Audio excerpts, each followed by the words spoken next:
There is a swimming pool in Athens where Michael Phelps won 2 gold medals in 2004. The bleachers are still there. The timing boards are still there. The lane dividers are piled in a corner, faded and dusty. But there is no water in the pool. There hasn't been for years. The place where the world watched one of the greatest swimmers in history is now a concrete shell, slowly being reclaimed by weeds and silence.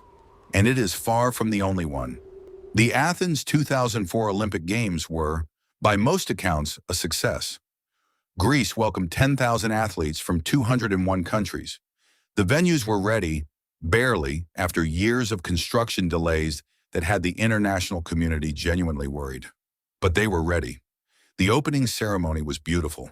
The competition was fierce, and for 17 days in August, Athens was the center of the world. Greece built or renovated 22 venues for the Games: stadiums, aquatic centers, velodromes, softball fields, beach volleyball arenas, canoe and kayak facilities. The total cost was somewhere between 9 and 15 billion euros. Estimates vary wildly depending on what you include, making it one of the most expensive Olympics in history at that point. For a country with a GDP the size of Greece's, it was an enormous commitment. The consequences of that commitment would take years to fully reveal themselves. The timing matters here. Greece hosted the Olympics in 2004. The global financial crisis hit in 2008.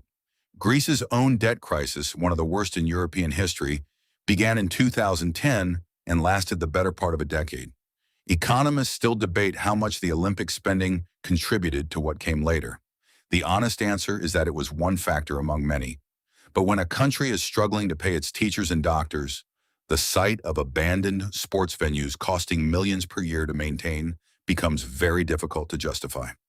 The velodrome is one of the more haunting sights. The wooden cycling track is still there, or what's left of it. Wood doesn't do well when left unmaintained in a Mediterranean climate. The boards have warped and split. Sections have collapsed. The roof leaks.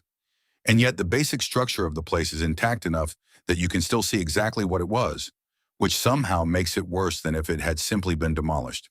The softball venue is perhaps the most complete example of what happens when a facility has no natural successor. Softball isn't widely played in Greece. There was no local federation waiting to take over the stadium, no school program that needed the field, no community that had been asking for this facility. It was built for the Olympics and for nothing else. When the Olympics left, the venue had no reason to exist. Nature noticed before the government did.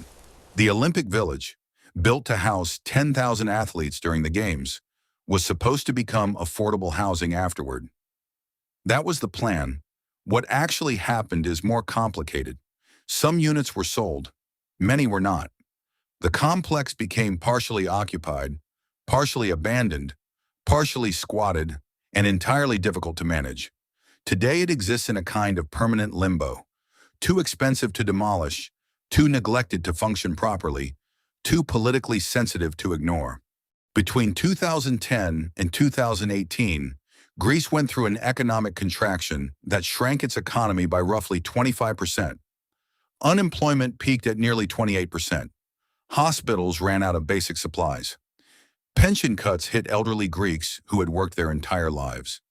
Against that backdrop, the abandoned Olympic venues weren't just an aesthetic problem. They were a political one. Every photograph of a crumbling stadium was a reminder of choices made and money spent that couldn't be unspent.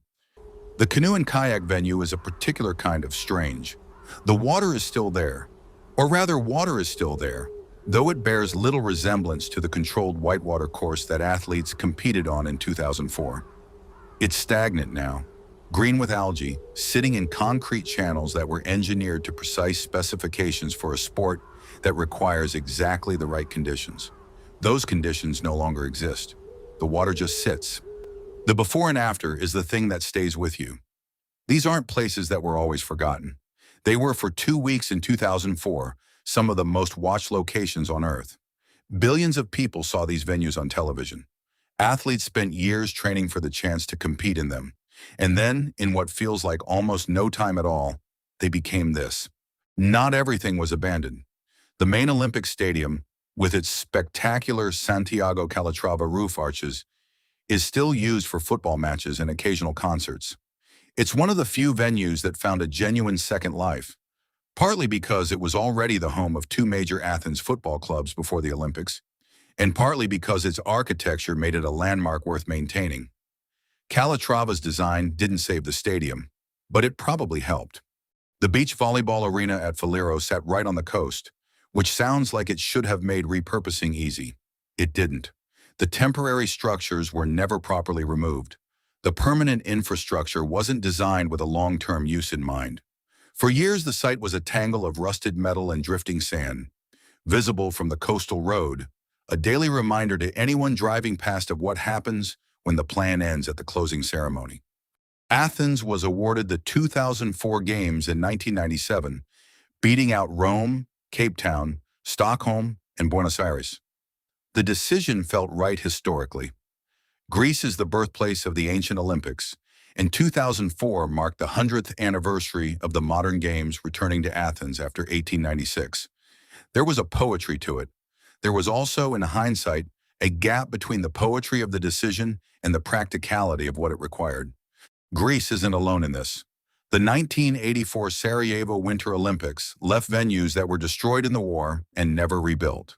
Beijing's 2008 Bird's Nest Stadium sits largely unused, maintained at enormous cost as a tourist attraction.